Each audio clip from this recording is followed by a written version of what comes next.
hand over to Karin. Karin. Hello. Hi everyone. So I'm Karin Chipolina, as you can see in the box there, and I'm a field worker for Bellis, but I also work as a community development worker for outdoors. I kind of do a lot of outdoor activities with people. And one of the things I do is a foraging and walking workshop. I work in Edinburgh, in the Craigmillar area.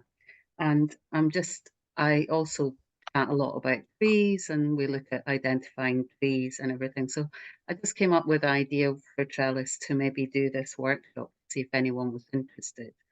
Um, I'm going to off here and I'm going to Okay. just chat on my table, but I Yes. will come back here and see you all and you can chat to me later. So Spotlight you there. I Okay. am going to, that's Okay. it. I think that's me gone. Yeah, So that's it. I'm not a horticulturalist or anything. I have done the level 2 HRC in the botanics, but a lot of the stuff that I know I've just picked up, learned through doing freelancing for 30, 40 years of my life. Um, so do let me know if I've got anything wrong because I might do. I don't know everything perfectly, but what I do know is that um, these are really interesting things to know about. So often when you go for a walk in the woods, um, you just kind of look at trees and think, well, they all look like trees to me. But when you start actually looking at them as individual different types of trees and all the different leaves, and you can actually find out what they are, it just becomes the walk becomes much more interesting for you. And there are also really good things to bring indoors to workshops with the, perhaps if you've got groups of people that you're working with, it kind of brings the outdoors inside. And it's quite nice if you learn a little bit about all the trees because then you can transfer that knowledge to other people. Now, usually when I go out to bring the branches in to a workshop like this, I'll obviously go with secateurs. I'm not very good at knowing where, if you can see that. That's, I don't know if everyone's used that's it. secateurs. I'm just assuming you don't know anything, but you probably do. Anyway, so secateurs, I go out and I might lop off a branch, a few branches from different trees. And the way I usually do that is I'm quite respectful of the tree and I don't just lop anything off. I try and go to the end of a branch and just cut it before the main branch. Um, and so I don't go halfway along a tree, get the branch. And I don't take a lot, right, I don't take a lot of any particular tree. Bear with me while I That's it. try and adjust. Okay, so I just take a little bit of everything, and then that's enough for me to be able to do a little workshop with you or yourselves with someone else. So basically today I'm just going to go through all the different trees I know about, and the point of the exercise here was to identify them in the winter. It's really hard, obviously, to identify trees in the winter.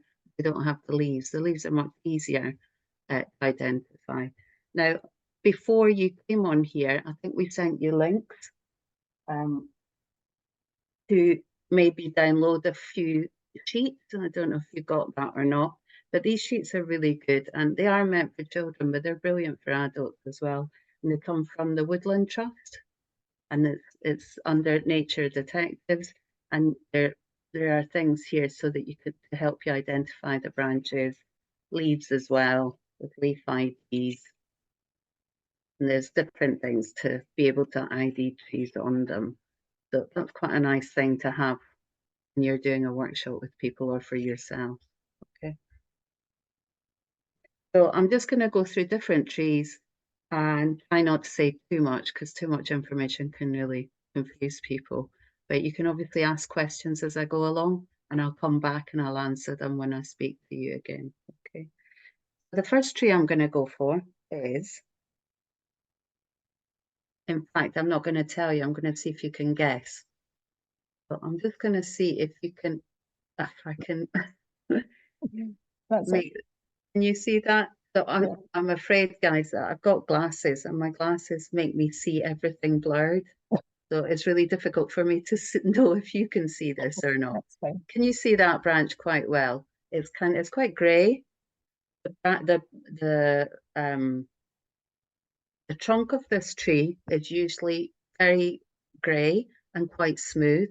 It's a bit like an elephant's trunk, and the ends are usually black. Now that gives you a bit of a hint of what this tree might be. So here again, it's black. And if you can see that, Yeah. black again. And there was another one that I had. Anyway, they're black. So I don't know if you've guessed, but this is called an ash tree. And that's quite a good way of remembering because of the black tip of the ash tree. Okay. And the ash also, when it comes to autumn, the ash tree has these keys. These are called the seeds of the tree, and they're called, let's see if I can get you to see them. And they're very sweet. Anyway, it's usually full of these keys, and these are the female part of the trees.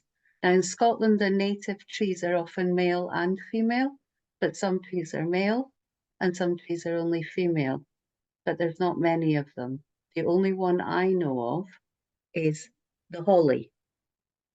I'm going to go to the holly now.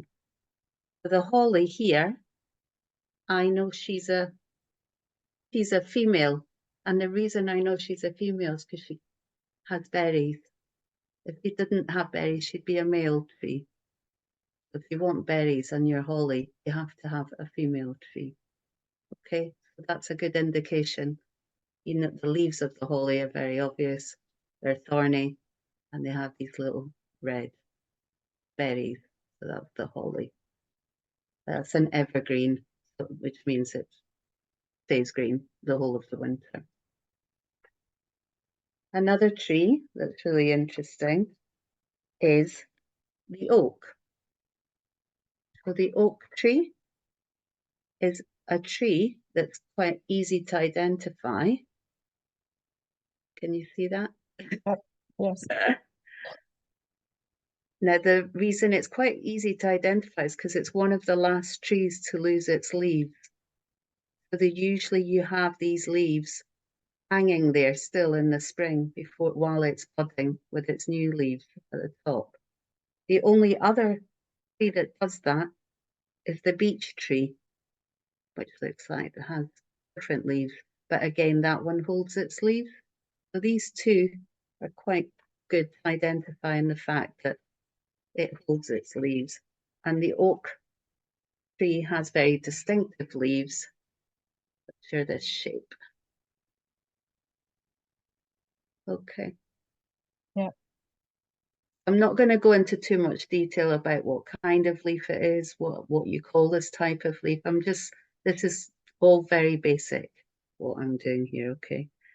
Now, the other interesting thing about the oak tree, and obviously there's loads of different oak, there's loads of different ashes, there's different types of trees, so I'm just talking about the most common ones here as well.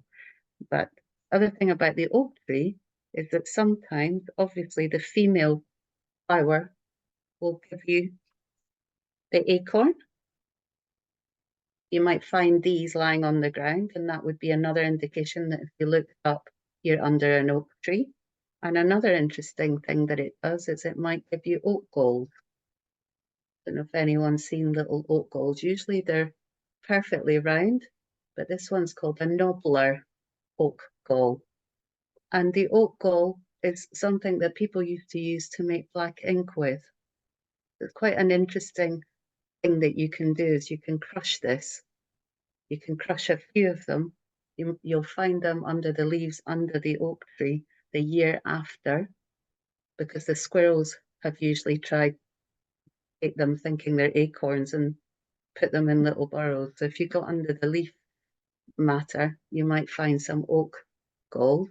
You can mash them up in a pestle and mortar and put a bit of water in a jar put these crushed pieces in the water and put a few nails in because you need iron, and the two of the nail reacts with the tannin of the oak gall, and you'll get black ink.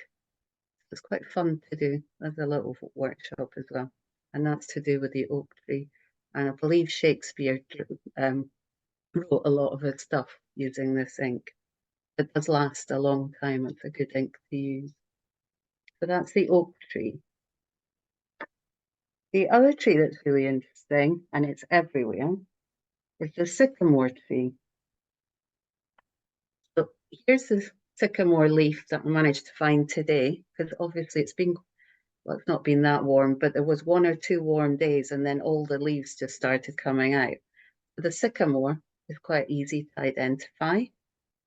It's quite a large tree, and when you try and identify trees, you want to look at everything about the tree: the canopy, the shape of it, what the trunk looks like, what the color of the trunk is, maybe feel the trunk, what the shape of the leaves are, what the shape of the twigs are. Now I'm going to show you the sycamore in different stages. So this is the sycamore just as it's budding. This I got yesterday. So can you see that? Yes. Is that okay there? Yeah. Before it's budded, it's actually really sticky at the end. But even before that, actually, I'm going to go back. Sorry, I've made a mistake there. I'm going to start from the beginning. So this is the branch that I managed to keep for a while because I picked it quite a wee while ago, and it was bright green at the top. You won't be able to see that so well anymore because unfortunately, if you keep these branches for a while, you lose the colour. You want to really pick these just before you're going to do any kind of workshop, but I couldn't do that. But anyway, usually the sycamore has really bright green tips. Then as it starts budding, it starts actually going quite limey green, the branch, and you get these beautiful little buds coming. Can people see that? They're pink, beautiful pink and green. Is that okay? Mhm. Can you keep me right? Yes, it is. And then as it opens up, and these little buds are quite sticky. And then as it opens up, it looks like this. And then this one has male and female flowers on it. So that's the, okay, That's good. quite hard to show you because it's so big there. Just trying to get the flowers to hang down. You see Yeah. the flowers hanging down there? That's good. And which tree is this again? This is the sycamore. Sycamore.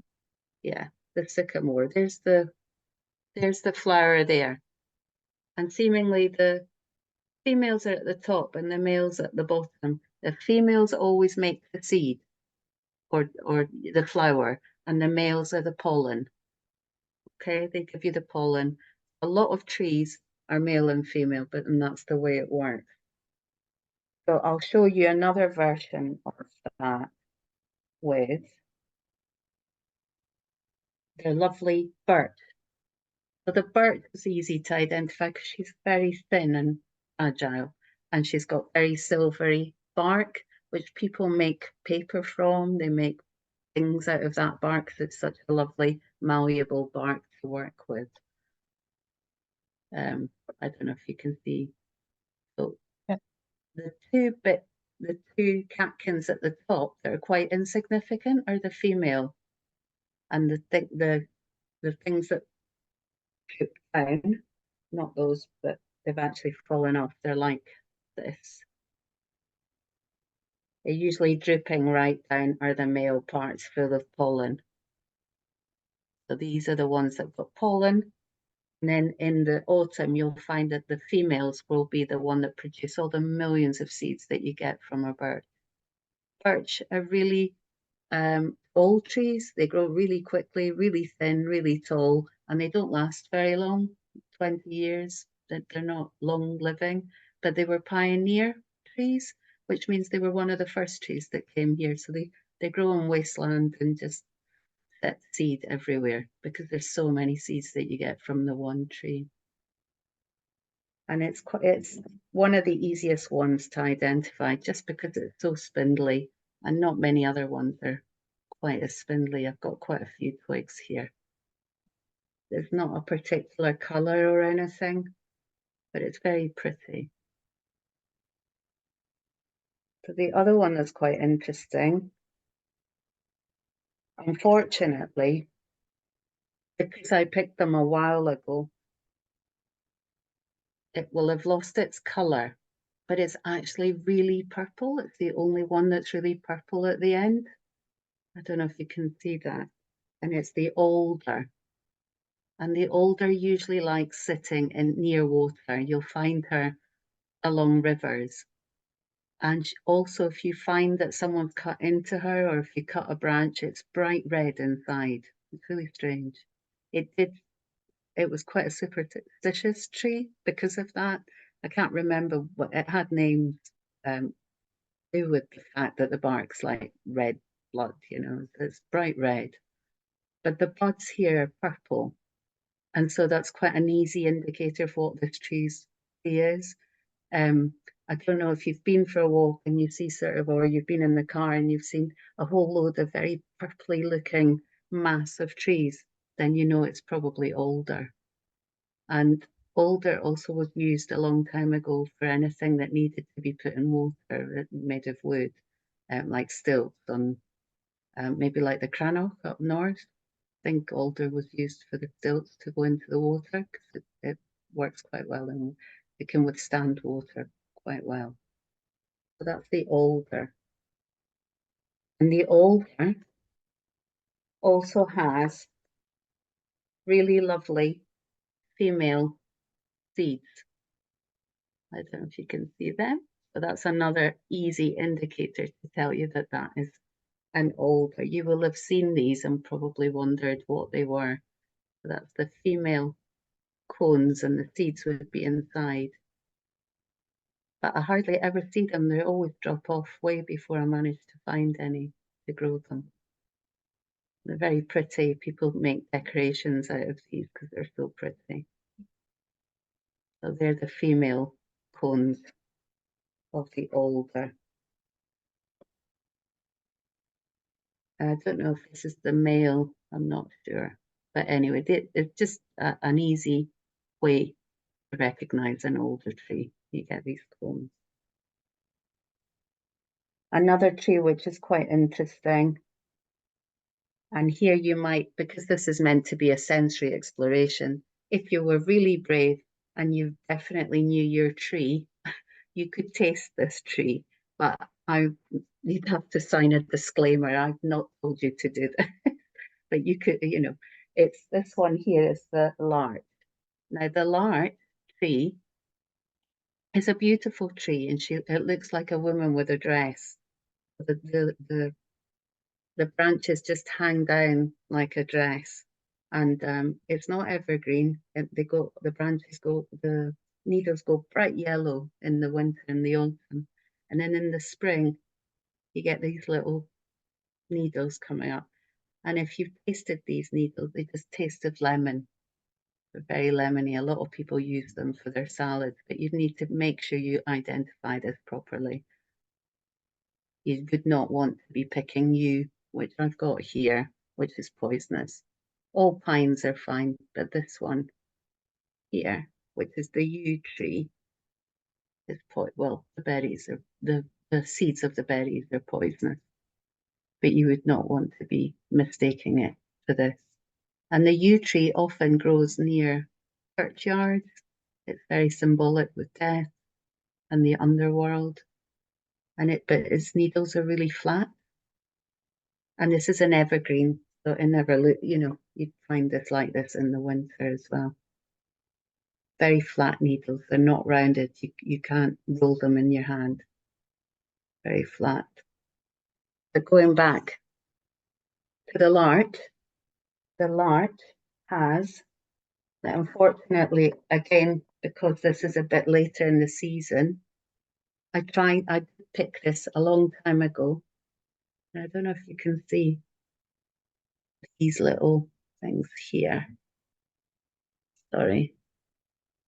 So there's two there that are bigger than the other ones here. These are the females. The females are much bigger than the males that are on the same tree of the larch. But the females are bright pink. Just January, February, they're beautiful pink colour. And they just start going brown. And they're the ones that end up becoming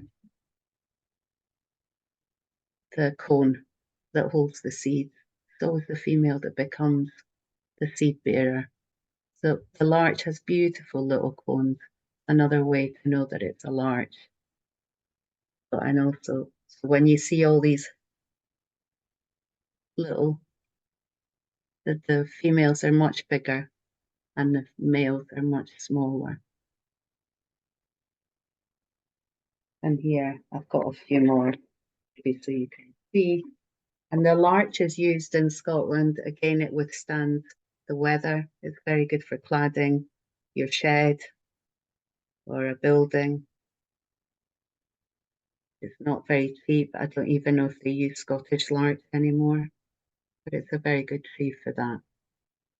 So if you can see the pine cones, again at Christmas, people use these for decoration, for making wreaths with. They're very pretty. That's another thing you could do. You could collect it in winter and just keep it and do things with it.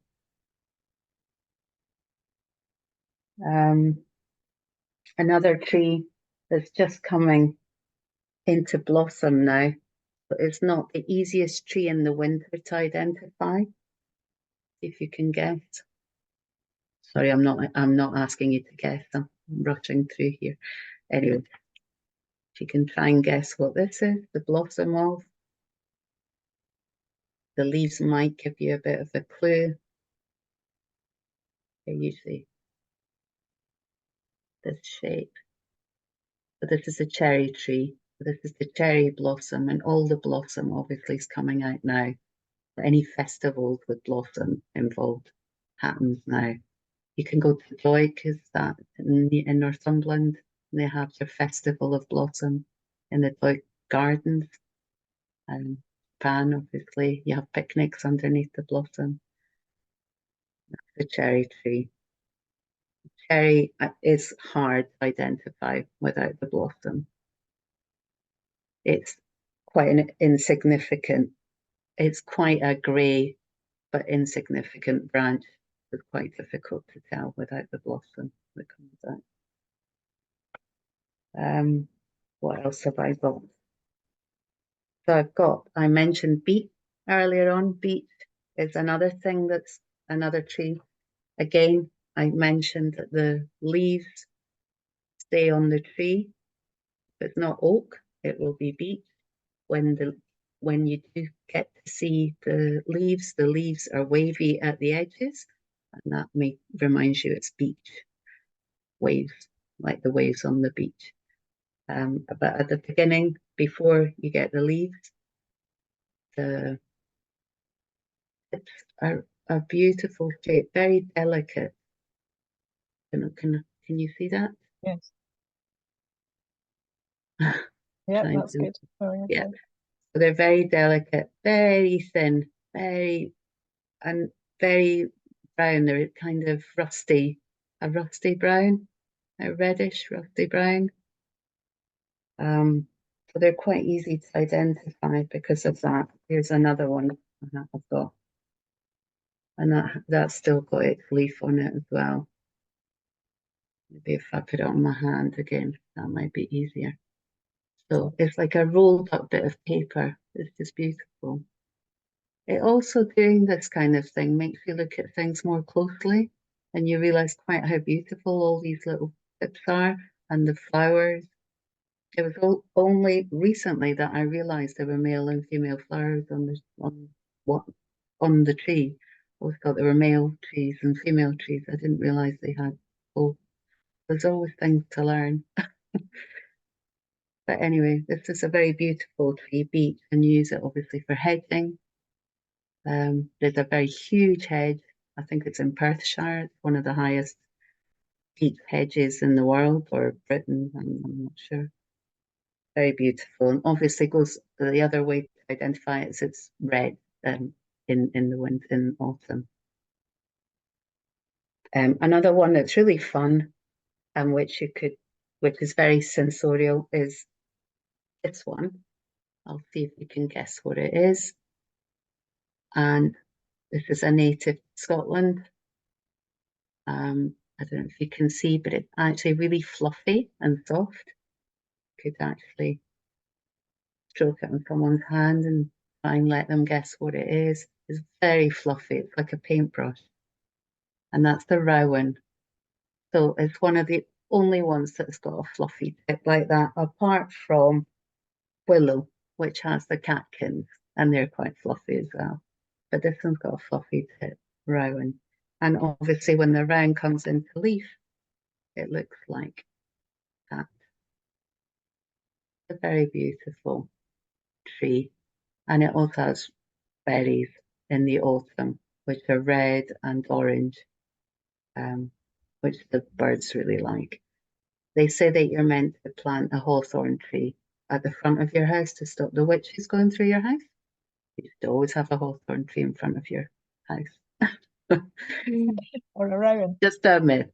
Sorry, not a hawthorn, a rowan. Thank you, Jenny. A rowan. So that's fluffy. And here is the willow that's also quite fluffy, but it looks quite different. It's much thinner. And there are many different types of willow. I don't know which type this. It might be a goat willow. There's just loads of different types, but they all have catkins, which are the female parts, I think. And they're also quite soft, so quite sensitive. If someone was blind or something, it's quite a nice thing for them to feel at the back of their hand. So that's the willow. And obviously the willow ends, likes water, sucks water up, good to put in embankments, soak up any runoff, and is obviously used for making baskets, willow domes,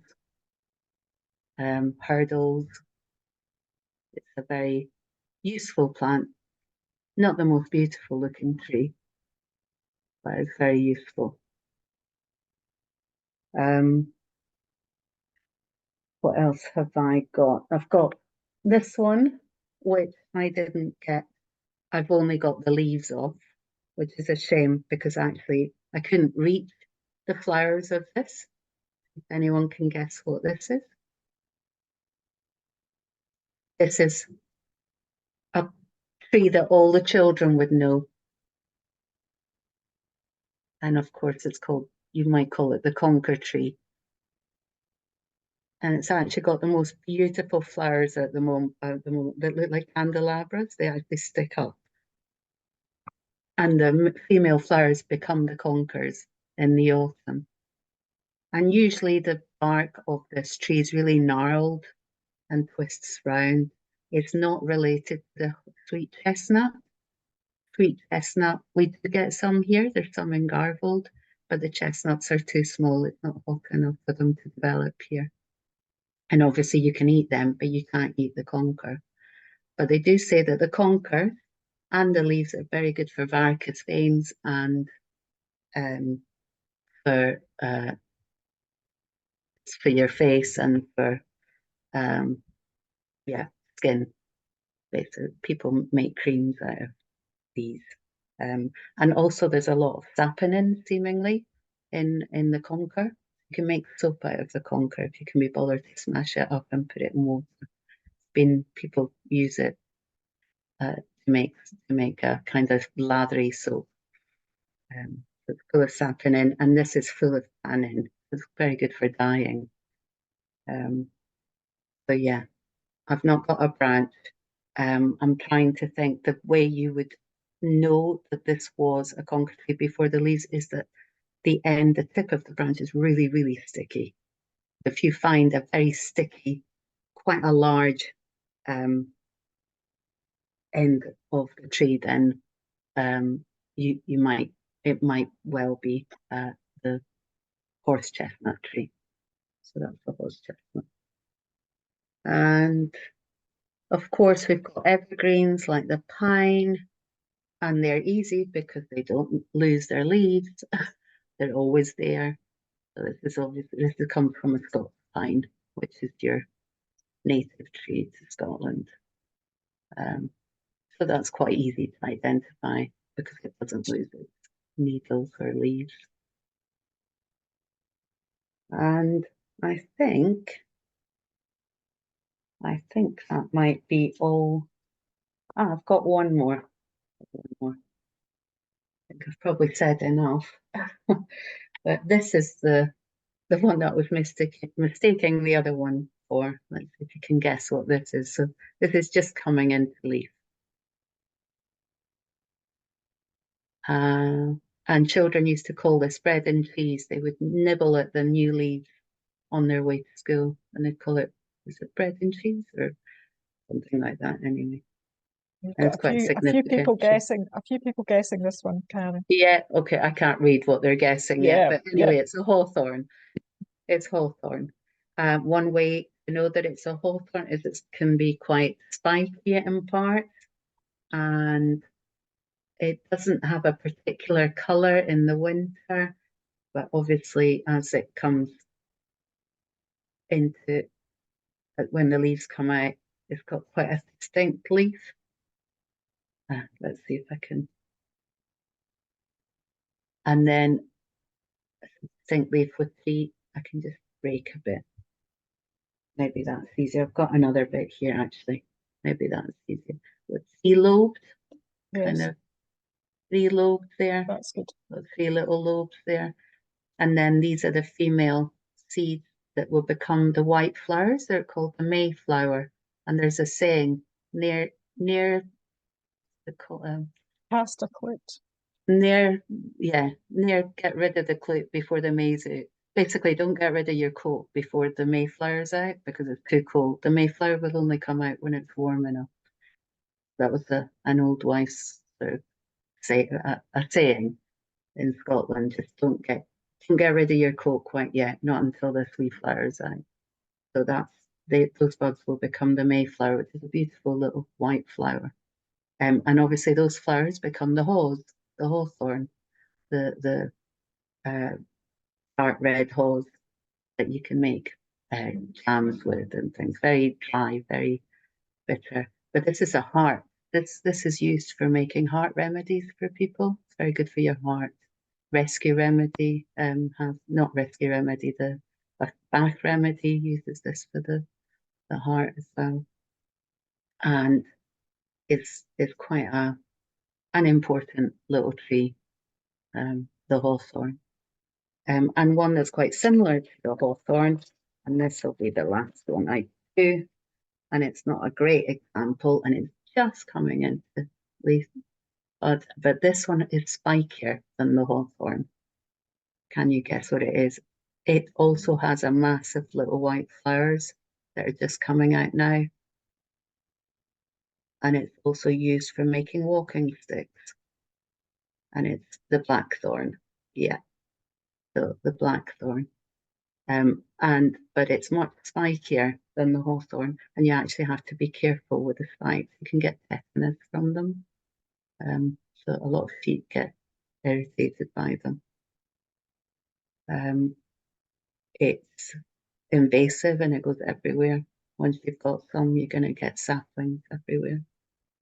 But yeah, walking stick makers really like this uh, because it's got where the thorns are. You get really beautiful oval shapes. So they take the thorns off and they scrape off the. Um, I'm losing my words here. That's all right. The bark. The bark, that's it, and you get some beautiful shapes happening when you then varnish it. So I've never made one yet, but anyway, they're coveted. They look Uh-huh. for hawthorn thickets. Not to Um, mention the slowberries. the sloe berries, yes, Yeah. that's right, of course. Yes, I forgot about the sloes, which you can put in gin 3 months before Christmas. Lots of sugar, and it comes out beautiful, beautiful pink color. It's quite sweet as well. but if you ate it slow, you wouldn't get that sweetness. It's related to the plum, but it's like a wild service plum. It's really bitter. I actually forgot when I was speaking about the beech tree, the one that doesn't lose its leaf, that obviously you get the beech nut that falls off. And the beech nut again is so beautiful. This is obviously the casing of the nut. The nut was in there. They open up and they're like little stars. And people used to make coffee out of the beech nuts. You can eat them, but animals eat them as well. Anyway, and so this is another way of identifying beech. You find loads and loads on the floor. Again, you look up and you realize you're under a beech tree. So often looking down allows you to identify what's above you. All the things are lying down. But I think I might come back and speak to you. I don't know what the time is. I can't see anything from That's here. all right. It's 20 to 3. So can I'll come You back? can come back to Yeah, I'll do that. remove the spotlight and we'll come back to the table. Oh, well, thank you, Karen. A wealth of That's all right. information. I've had a cold and yeah, so I feel like I'm quite a horse. A wealth of information there. I wonder if anybody's got any specific questions that they'd like to ask, or have they got a group that they would like to do this with and have some questions that they might want to ask Karen how best to do it, or how to set up an activity like this with a group. Or did you feel I went at an okay pace? Sometimes it's so obvious to me that I can be quite fast, and obviously some people have never done this before. So I don't know what the pace was like, if it was okay for people. I think just give people a minute just to have a bit of a think there. Could I ask a question? Of course, go ahead.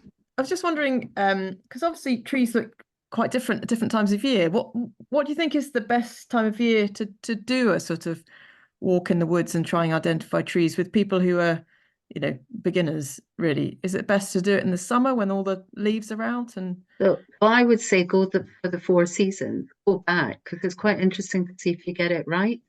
So, if you went in the winter, try and identify some of the trees, maybe with some of the stuff I've been mentioning, and then go back to see if you were right. And obviously, a lot of books that you get, most books will identify your trees using the leaves. It's much easier to go in the spring when buds are cut, when the leaves are out. You could do it, maybe not in the spring, because actually when the buds are just opening, that's really difficult because you haven't got the bud and you don't have the leaf. You have neither. So I would say the winter and then in the summer. And actually it's quite a nice way if you retrace your steps to see, we were right, that was the thing that I thought it was, because the leaves are much easier identifying. Again, these bits of paper, that you could print out are really good for that, because they tell you what the trees are beside the leaves. And I've got too much light there, but anyway, the bark, the winter idea there, but then you've got the same trees, but you've got the leaves of them. So just as many times as you, because it's always changing. That's the thing. And then in the autumn, you'll have the fruit. The fruit's another way to identify the trees. So the buds in the winter, the leaves in the spring and summer, and then you've got the fruit in the autumn. Okay. You've got 3 different seasons to go and again, if you couldn't go outside, you could bring those things in and do 3 different sessions and maybe see if people got them right, or there's just different things to look at. Okay, cool. Thank you. Lovely, thanks. That's lovely. You had lots of information there, Karen, about making the ink from the oak gall. That was really very interesting. So you can look that up. There's loads and loads of different people that have written little notes on how to do that, on recipes, on how to make that. It's quite a big thing. A lot of people, especially for schools and things, it's quite a nice connection with the tree. And it's chemistry and it's art and it's writing and absolutely. And then you could do quite a lot of follow-on activities with that, couldn't you? And Yeah. you know, do sketches or all sorts of different And things. what's really interesting about it is that when you first use it, it's very light, and it's the Okay. contact of the oxygen that makes it go darker. Ah, So there's a chemical reaction going on there. right. So that's Okay. quite interesting in itself. Yeah. So that's good. And you mentioned a couple of things that you could do, and that obviously trees are used in sort of like cosmetics, things Mhm. like that. So where's a good place to go? Do you know there's where a good place to go is to get information on that kind of thing, or is it just an internet search? Herbalist, you know, just if you wrote in, so the one maybe you're thinking of is the horse chestnut. Yes. So a that's herbalist will probably mention that it's good for wrinkles and varicose veins, and yeah. I mean, if you went into Boots, you can see it. They sell it. That's It's on. very common for that. Yeah.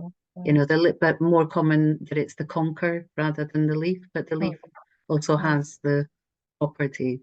Has it? I don't know what it is. I'm not a chemist. Yeah.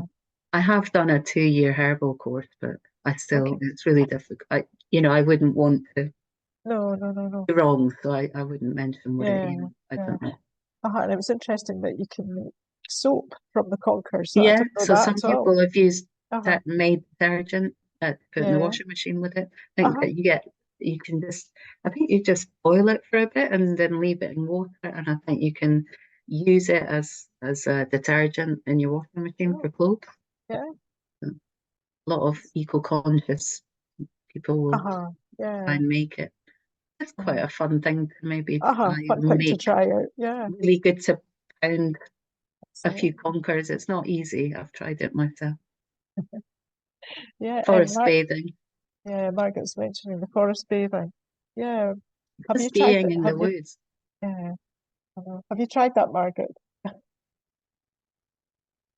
No, I haven't. No, but not properly. But I always find when I'm walking about trees that it lifts my mood.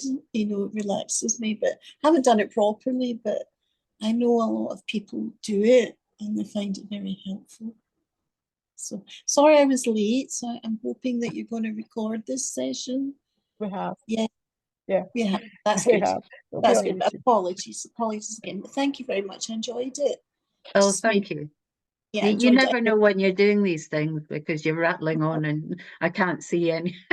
No, I rushed to join, and I just found it just at the right pace, and it's calmed me down. You know, so I was rushing to get in time for 2:00, and I couldn't make it. But no, your pace was excellent. So yeah, I just found it so calming, and looking at the green and the buds and everything. Well, so it's like a little forest here. You can thank imagine yourself in it. I will. Yeah. Thank you. It's okay. That's I mean, lovely. they do say that it's not only being outside and, you know, the oxygen, but there's actually that they can't actually explain what happens when you're in a wood, but there's things coming off the trees that actually affect you, but for the better, positively. They're doing a lot of research on it to try and convince the government to plant more trees, and that we should have green spaces very close to us, all of us. Absolutely. The people. Sorry, you mentioned a festival of blossom in this country. Where in Northumberland? So it's the garden. They've got a poison garden there, and they've got Alnwick. Alnwick. Yeah, Alnwick. in Oh, Alnwick. lovely. Right. Okay. But I think you have to go. It just happens for 3. You know, when the blossoms out, and it doesn't last very long. Oh, yeah. Well, no, that would be interesting to catch, though, wouldn't it? I work at the Japanese garden near Dollar. We have some right, yeah. cherry blossom. Oh, yeah. Lovely. Just at the moment, but you're right. People phone up and ask when it's going to be out, and we can't guarantee it. No. Be out, and also it doesn't last very long. So no, it's very delicate. I've been to your garden. It's beautiful. I went when it's been built. Ah, right. Yeah. It's all restored now, fully restored. So. Very nice. I like the stones with the rope. Oh yes. Yeah. Unfortunately, people didn't understand that they're meant to be sort of no entry signs. Yeah. Have they got a name? Oh yes, they do have a name. Have a look. Hang on a second. Such a nice way to stop instead of Yeah. a big barrier. It's just a lovely stone with It's a a particular board. way of Oh. tying the rope. I'm Oh, sure it's lovely. no, I Anyway, can't- don't worry. And But there can is a we, particular name for them. Yeah. can we come and picnic under your trees, Nicola? They're not really big enough yet. Oh, they're They're not. quite mature. So you'd have to have a very small picnic. But we do have a picnic area around about them. Lovely. So yeah, Yeah. they are very pretty. But I was always really fascinated as to, because there are some in Dollar as well. I mean, Dollar has quite a famous Oh. show of them up the Uh-huh. Burn side, but they're very dark pink compared to the ones that we have. I think there are lots and then when you look at the pictures in Japan, they're very white.